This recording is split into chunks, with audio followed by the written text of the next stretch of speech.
ci expression bi topp muy forget it forget it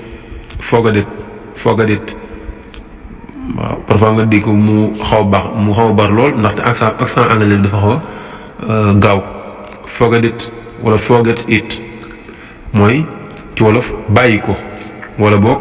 fàtte ko comme nga wax nit dara mu ne la nga waxaat ko mu ne la nga ne kon laisse tomber wala forget it wala bàyyi ko kon mooy firi loolu noonu ci wolof laisse tomber. bi topp mooy come back soon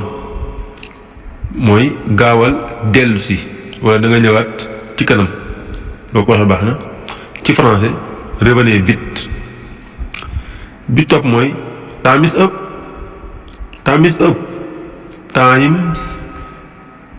wala time is up na ko waxee baax na muy waxtu wi jot na comme waxtu julli wala waxtu def leneen waxtu añ mooy ko time is up waxtu wi jot na pour fàttali moom mooy ci français c'est l'heure donc bi topp mooy it's up to you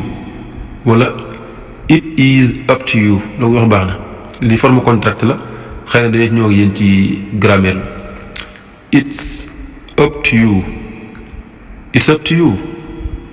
it's up to you mooy noo ko bëggee rek comme nga def la nit dara mu ne la naka laa koy defee nga ne ko it's up to you ça dépend de toi noo ko bëggee comme tu veux voilà comme ni nga gisee noonu ci français bi. bi topp moom mooy make yourself at home melal ni ku nekk sa kër comme nga am gan